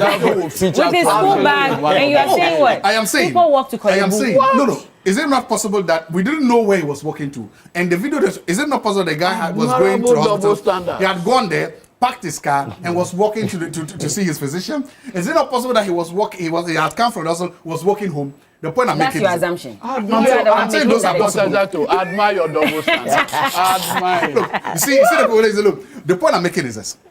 If his lawyer is now saying that part of the consideration for granting him was the medical condition, that meant that his lawyers were able to convince a judge that the man was actually sick. That's the point I'm making. They were able to do that. So that means that his original idea that he was sick is not wrong. There was some merit to that argument that he was sick. They didn't mention it. Finally, I'm coming to this. I believe in regime and post-regime accountability. You don't. Please, let the Attorney General or let the OSP go ahead and prefer the charges. Let them try Ken. If they find him guilty, use all the diplomatic pressures and opportunities you have to bring him down, like saying that he face the charges. That's all. Nothing has changed. Well, if he can walk to wherever, he should be able to come to Ghana and face the charges. I mean, after all, if he's not guilty, eventually the court if I will leave here determine today and I see Ken Ofori-Atta down here coming to face crisis, I don't care. I'm just going back to do my work at Lagos. But you seem to be speaking for him in this case and saying that Bella, so maybe no, I'm just saying that no, you cannot say. Okay, it was a specific issue. We saw the man walking, and this guy says he's not sick, and I'm saying, can you see sick people walk? Let me just read what the Office of the Special Prosecutor posted yesterday in response to that news that broke that Ken Ofori-Atta had gotten a green card. In actual fact, they also made available some documents indicating that the case against him in Ghana was not right in that sense. So the Office of the Special Prosecutor has taken note of media reports and a publication attributed to a law firm in Ghana that Mr. Kenneth Yao Ofori-Atta has been granted permanent residency in the United States, resulting from an immigration court finding that it did not find the criminal charges filed by the OSP in Ghana against Mr. Ofori-Atta credible. The OSP states that it is not involved in immigration hearings in the United States involving Mr. Ofori-Atta. The OSP's involvement is in respect of extradition proceedings against him through the Attorney General as the central authority. The OSP then states that the extradition packet is not before the immigration court, and the credibility or otherwise of the criminal charges against Ofori-Atta will be determined by the court in Ghana, who have jurisdiction to determine his guilt or innocence. Further, Mr. Ofori-Atta still remains a citizen of Ghana, and he's still amenable to be extradited to Ghana if so decided by the extradition court in the United States. This is their response. Yes, Bella, I think I've looked at both the statement from the law offices of Minka Primo and the response from the Special Prosecutor's Office as well. You see, Bella, this whole matter ought not to have happened in the first place. See, when Nana Addo Dankwa Akufo-Addo became Ghana's Attorney General in 2001, he decided to go after the finance minister of Jerry Rawlings. That is the Honorable Richard Kwampepra and his deputy, Victor Salome. Because at that time, Nana Addo Dankwa Akufo-Addo, as the Attorney General of the Republic, believed that as the finance ministers, they were the principal spending, quote-unquote, officers of the Republic, and therefore decided as an Attorney General to subject them to accountability, consistent with the 1992 Constitution. Okay. Eventually, they were convicted and sentenced. They went, some served, others could not even make it, in the case of Victor Solomon. Post that, even when President John Dramani Mahama left office in 2016, his finance minister, the Honorable Setekwe, was subjected to investigation, accountability. In fact, I remember vividly that at a point, the Honorable Setekwe could not travel out of this country without going to the police CID to get permission. Post-regime accountability.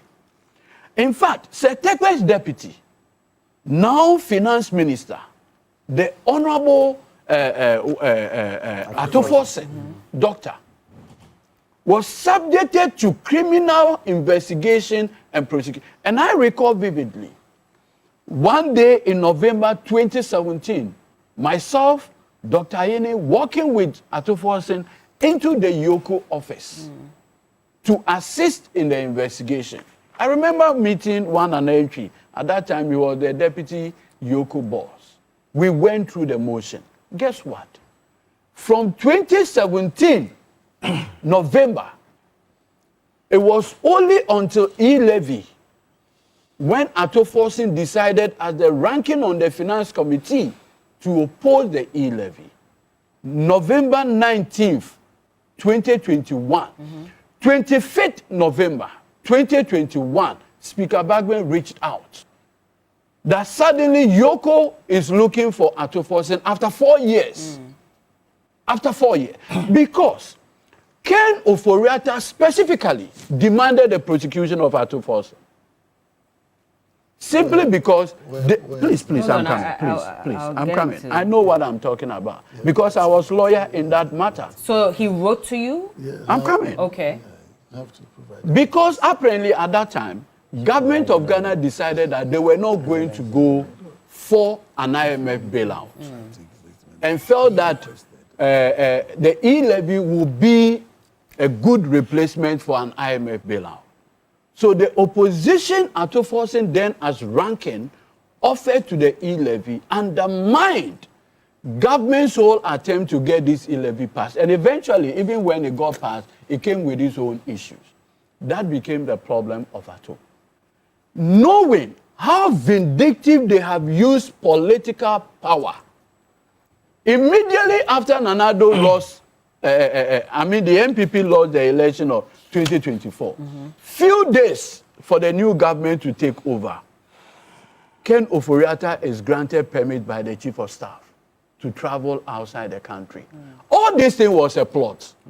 It was a ploy.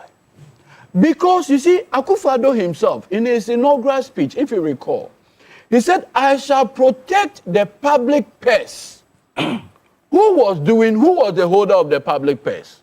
The finance minister? It was the finance minister. Okay. So any question as to the protection of public purse will be one about asking his own cousin. And that is why I think that maybe Ghanaians should not allow a president to have his own biological or familial relation handling our finances. Only finance or any other? No, the finance. Only finance. No, because that is the fulcrum. I just wanted to know. No, that's what I'm using Only finance. finance. Okay. But others say come. The reason is simple. The finance minister is the most important officer within the regime. Because everything he does cascades to everyone in the whole republic. Bella, the reason why I had to go back to this whole thing is to let you know that it is not as though Ken Ofori-Atta doesn't know that he can come to Ghana and face trial. It is a decision that, as far as accountability is concerned, he's above that. You can't say that. That is what it is. Are you privy to that information? No. If you say it's a decision, that means Yes. they've agreed on it? No, because you see, when I say a decision, what I'm trying to suggest is that it takes only a phone call from President Nana Addo Dankwa Akufo-Addo, former, to say, you know what, Ken, you were the one holding the public purse that I took an oath to protect. To clear my name and to clear your name, please calm down. And there's no way Ken would deny him that opportunity. But do we know for a fact that the president has called him or not? To do what? Well, to come and face charges. And Ken That's had something. refused? We don't know. Is that what for you a are fact. suggesting? It won't happen. That even makes it worse. Listen. We don't know for a fact if he has you see, called him and you or see, not. Bella. That's what I'm saying. Look at the chronology. When the OSP first raised this issue about Ken, his lawyers wrote to the OSP saying that, oh, give us last year, May. Yeah. We will be back. Here. Then they kept shifting the goalposts till today. Now, a man who is desirous, having told your lawyers to inform a law enforcement agency that on this day I'm coming. At the time when you were doing that, you was applying for asylum. Yeah. Where is the faithfulness in that? Where is the sincerity in that? I am surprised that the lawyers, Minka Primo and co, still have the courage in the face of all this to be releasing public statement. You offered a statement to the public that your client will be coming May last year to face criminal investigation and, if possible, criminal prosecution. What happened? So at the time when you represented to the OSP that your client will be coming back to face trial, you were not, you knew in fact that your client had put in. But let me point this. Please. You know, Point it today briefly so I decided to do some few readings on extraditions and what have you. The suggestion has been put out there that the mere granting of a green card is an immunity. Is it really? It has never been. Okay. In fact, if you look at the U.S. Supreme Court of in-re extradition of Kanayama, number 2, which is a Japanese national, this Japanese national actually had a green card, permanent residency. Yes, of course. When the issue about his extradition because he had committed crimes in Japan came up, he raised the same thing that Ken Ofori-Atta and his lawyers are today telling us. The American Supreme Court clearly stated that the mere filing of those charges and criminal charges against him in Japan makes him an extraditable person. And eventually he was extradited. But you see, the other issue, maybe I should bring Yao in on this point so he can also get to speak. The other issue then is that, does the green card not offer him more protection in this case? No protection even at all. his medical background as no well, does it protection. not It also does offer not. him protection? So let nobody confuse us. First of all, the other thing, and let me conclude on this, is that there's an originating extradition proceeding separate, which is ongoing. Yes. That a decision has not been offered on that one yet. Okay. This one had to do with the application for his status, which has been granted. And I find it a bit. You said this was your last point. Yes. Let me go to Yao. Let me go to Yao so that Yao can speak. Because all the time is going. He's spoken for a while. I just want to reference something. You see, the court finds the criminal charges in Ghana not credible. Yes. The American court does not have the power to make a determination on the credibility or otherwise of criminal charges filed in Ghana. Okay. Their jurisdiction does not extend. So this is extremely misleading. Okay. But this is propaganda that lawyers are put out there to color the conversation. Yeah, is that really true? Is it really propaganda? Oh, I'm not going to respond to that. Why are you not? Why? Because, why are you not going to respond to it? Propaganda. Then it means he has been doing propaganda over all the years. As a lawyer to a lot of these cases. So when he was issuing statements, mention on statements, he fused in it some level of propaganda. He is a senior in these matters. So let me just defer that. But he has made my day. They are intimidating me. You see, council has made my day because you see, Ghanaians ought to be educated on facts and legal propositions when it comes to these determinants. Else, it is thrown out there to the streets, to the Ghanaian public, that the granting of green card to Ofori-Atta is a means of failure to come to Ghana or to be extradited if the court in the U.S. say so or the Home Secretary of the U.S. say so. And clearly, that is not the position of the law in the U.S. and in Ghana. The processes are two different processes. He filed for a stay, okay, of a status, a different status, pending the visa that he took to the United States. The immigration court reviewed all the facts before them and came to a conclusion that he can be granted that status. So that is completely different from the extradition process. It doesn't complicate it because it doesn't. Those who say complication, I heard my other Martin colleague. Pebu has said it. He says that the extradition will be a lengthy and very complex legal battle, except Akufo-Addo and the NPP step in. It took almost 5 years. No, but that is the process in America. When it comes to extradition, it takes between 3 to 5 years and more. But that's why he had opted for that route. That means with that the expectation that an NPP government can use that as medical background to complicate matters even more. It is about process. When someone has a green card status, it means the person can stay in America for some number of years without a visa. That is the green card. He didn't even have the green card. We still didn't see him coming. No, but if he has not been given the status, if he has not been given the green card, he couldn't have been in America on as a valid. But what was his business overstaying in America? I'm not the one to answer those questions. Well, because of the statements, because of the statements you are making, because genuinely, if as a government official, you are concerned about the country's progress, and for some reason charges have been leveled against you, and you know that you have not wronged the nation, you should be here to answer those questions. You already put on record that the person has not been formally notified.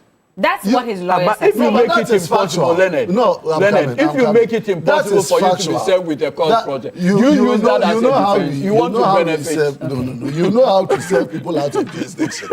So if that process has not been completed, it means that formally he has not been notified. And we are dealing with law. We are not dealing with emotions. Okay? And post-government accountability, as we speak today, people are being held accountable for their works. Yes. So you can't take Ofori-Atta and say that because Ofori-Atta is not currently in the jurisdiction for prosecution, there is no post-regime accountability. Co-president? No. Co-president. He was a finance minister. So, co-president now? I don't know. Ask you who's the co-president. So post-government accountability is ongoing. Different people have been invited for investigation. The courts are there for people to be prosecuted. In fact, if there is even a concern for me, it is how Edoji and his team came and granted nolle prosequi for people who were even under criminal prosecution. They should have allowed the process to end for the courts to pronounce their guilt or otherwise. But they chose the path of AG entering into nolle prosequi and withdrawal of cases. And so they didn't allow post-regime accountability to be completed. And that is it over there. Now, in terms of to ensure accountability. So if 8 years, so if I'm telling you, we have read your wife. Was it on his campaign? Let's to end. Yeah, just please. Let him end. No, was he doing that? And seriously, as a country, I'm worried with the way we put premium on these matters of prosecution in the case of Ken Ofori-Atta, when actually the cases that are leveled, including him, leveled against him and others, are not even going on.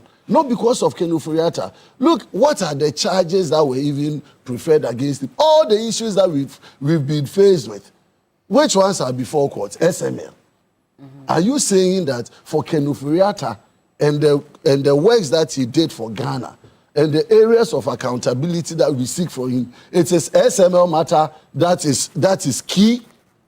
And all those people who have been charged under SML, what is the status of the prosecution today? So we are being emotional, we are using Ken Ofori-Atta as a means to bring the MPP in as if people are running away from accountability. Are you saying that he did absolutely nothing wrong? Then why did some of your MPs even want him out of parliament? No, of course. It is not that he did something wrong in his work, but it is because as a party, people felt a change, a need for the president to change. So you people were fighting for the party, not for the nation? But of course, doesn't government do reshuffle? If the president today, no, he didn't. But that was his prerogative. So you are saying today, people are MPs, calling. Hold on. The reason those MPs wanted him out of office was not because of a criminal allegation. It was not because of a criminal allegation against him. Was it in favor of Ghana or in favor of the party that you wanted? The country and the party. But you just said a few seconds ago that it was more a party. No. Because as a political party, and we had members of parliament who have their own briefing that there's a need for the president to change the finance minister. That is not to say that he had done anything criminal. And today there are even calls for President Mahama to reshuffle some of his ministers, and it is under consideration. But we haven't seen MPs in parliament ask for the removal of any appointee in this government. So it's completely different from that. Because beyond the MPs, a section of Ghanaians were also calling for the removal of the finance minister. We have talked about that. Okay. So just to conclude, just to conclude, my point is that the granting of the U.S. green card to Ken Ofori-Atta doesn't stop the process of extradition request before the U.S. Okay. The courts are seized with all the factors the Special Prosecutor's Office has released. All right. That is going, the AGs lead that charge. And when pronouncements are made to that effect, we will know where it lies. All right. But in terms of post-regime accountability, it is ongoing. The government is 1.5 years in power. The oral was brought into the picture. As we speak now, we don't know where the oral has gotten to. They used it as a propaganda tool. You used it as a propaganda tool. I thought oral was working. Let Solomon come in. Plea again. So you can also share his opinions on this matter. Solomon, again, listening to Martin Kwebu, he says that he could use his health as an excuse to even prolong the process. We use this green card as an excuse to prolong this process.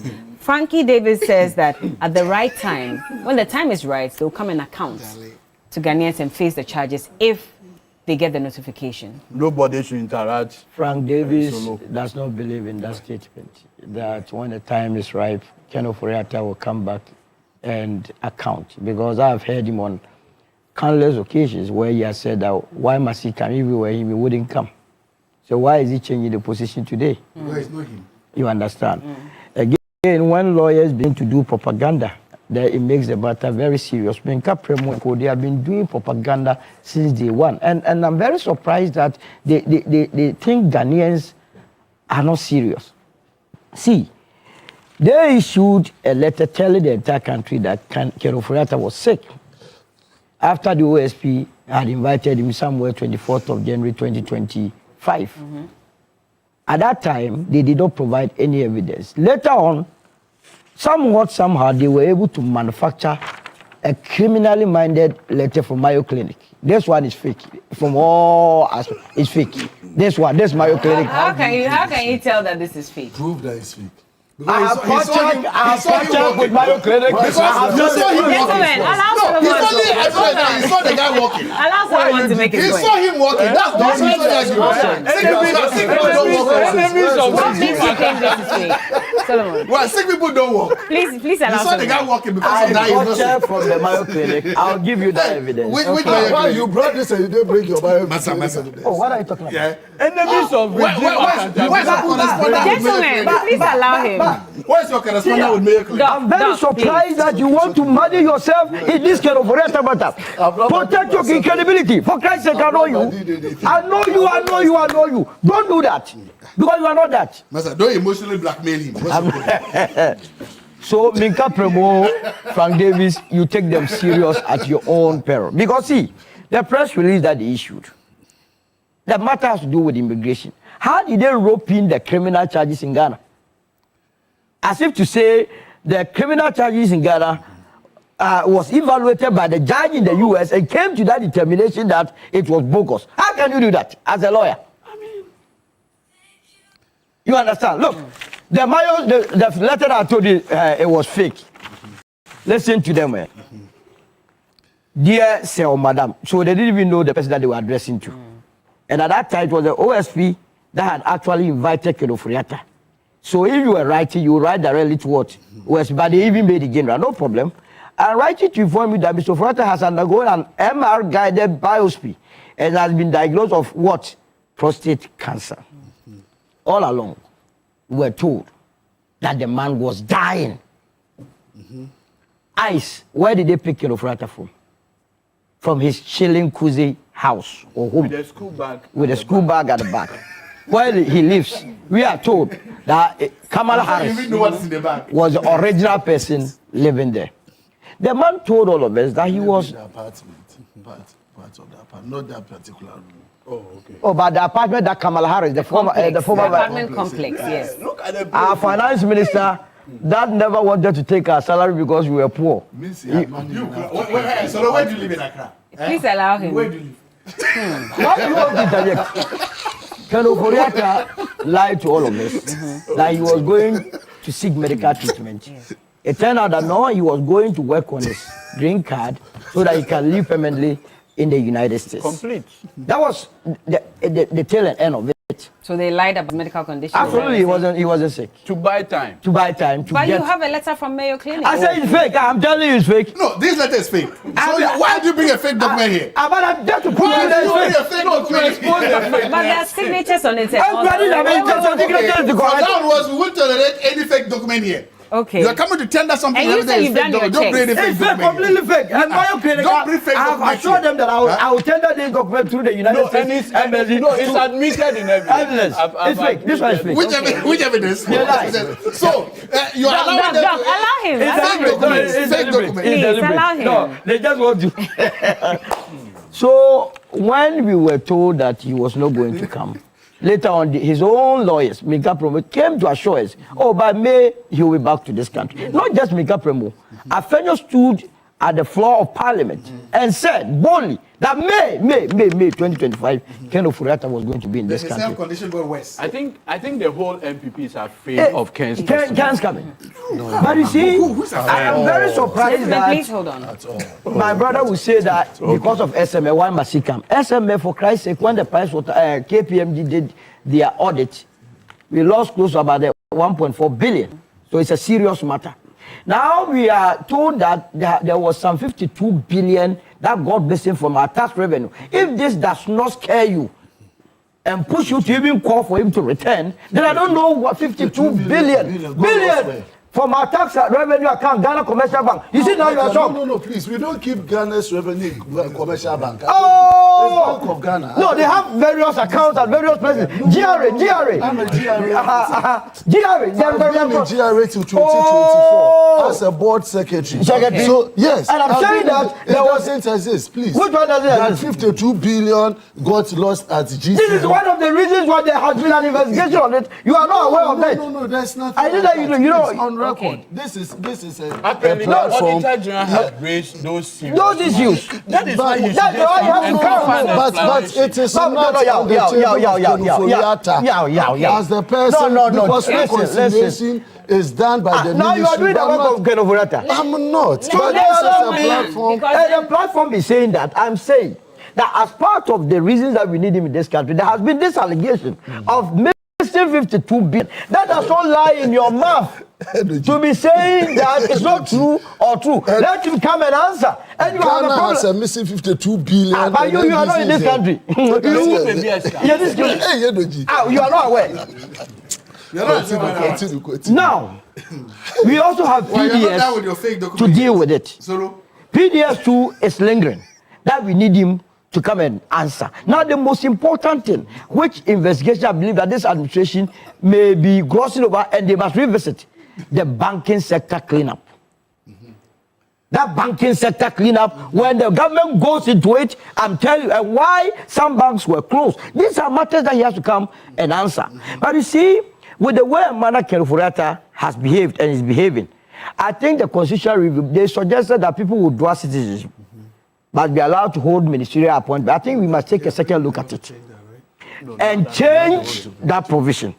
Because you see, if he's granted a green card and subsequently an American passport, it does not mean the way we are going. If we are going to adopt all the recommendations that will be given by the Constitutional Review Committee, that people can hold ministerial positions in the future, then he can benefit from it. Because all that he will be hoping and praying for is that in the near future, in an unlikely event that Dr. What is the name? The MBB becomes the MBB becomes the government of the day, then he can sneak in, which is not going to happen anyway, so that he benefits. No, I'm coming there. I'm coming there. Okay, good. So that he benefits from it, which will be detrimental to the country called Ghana. Again, we must also take a second look at people that deliberately, because that provision will also mean that then Ghanaians that children will be born outside the country deliberately. They will impregnate them here, send them to the US, give birth there, and later they can become ministers. We must take a second look at it. Now, what I'm saying is that anybody that thinks that Ofori-Atta staying there is normal, then I don't know your political stance in this country. I don't know how the MPP will go back to the people of this country in 2028 and tell them that they will be fighting corruption. When all of them en bloc, they seem to suggest to me that Ofori-Atta staying there is normal. No MPP person. That is why I was very surprised about no MPP person has said I have heard a lot of them. MPP is different I think that the MPP as a political party. Regime We are not. You cannot tie regime accountability. We believe in accountability. No. You don't believe in it? You don't believe because then but why are we subjecting ourselves to a question? You don't believe in it by now. That will convince you of our belief. He's the only person that So all the people that you are prosecuting. He was the holder of the public purse. But being he's the only person that of public purse is unavailable. If you are unavailable, it's unavailable. You see why I said that? If you are the NGC is only interested in the propaganda value of 10 and not the legal value. You know what they have done. Let him land. You know what they have done. Let him land. You know what they have done. Let's put on record that MPP is fully accountable. We are fully accountable. okay. We have shown accountability on You let him every wrap step up. of the Let day. him wrap up. You cannot tie Ofori-Atta to accountability of MPP. What my brother is saying and Zatu, they must do only one thing. To send a delegation. You know, they have been going around They should send a delegation to go and bring Ofori-Atta down. Please, they're counting me down. So let him make. They should go and bring him. The day Ofori-Atta will enter Ghana, I will talk about everything being corrupt. If you are able to bring Ofori-Atta to Ghana, because of that, they'll bring him. Oh, let them bring him. Let them bring him. Okay, well, let's see how it goes. For all of you sending messages, thank you. I wish I could read a few, but I have to count down and leave the studios now. But the big issue is sponsored by the University of Gold Coast. Whether you're aiming for a specialist MBA in marketing, communication, operations, supply chain, human resource management, finance, entrepreneurship, innovation, or business intelligence analytics, or you just want to advance to a dual MBA or chartered manager MBA, University of Gold Coast gives you that option that matches your vision. And if you want to also step into the MSc world in international relations, communications, international marketing, international law, security, diplomacy, accounting, finance, or human resource management, or an international law, LLM, or security, diplomacy, or MA in biblical studies, practical theology, then the pathway is open. Apply today. Get in touch with the University of Gold Coast. They make learning flexible. They make it practical as well. Call them now or WhatsApp them. In fact, just log on to their website, www.ugc.edu.gh, or call or WhatsApp them on 026-388-85555. University of Gold Coast, building leaders for the nations. In the studios, I've had Solomon Owusu, Director of Communications, United Party. I almost called you Doctor. Dr. Joshua Jebuntie Zato, Senior Fellow, Africa Policy Lens, Senior Lecturer, University of Ghana. They say I should address you properly as a member of the NPP. But he's a member of the NPP. Edwigita Maklo is the CEO, National Petroleum Authority, private legal practitioner, and Yabua Manyako, he's a private legal practitioner, MP for Ifia constituency. Thank you very much also to Emperor Brand for this. I apologize for turning it upside down, but this is the right way. Yes, Ose Ghana. We'll be right back with more. Keep watching.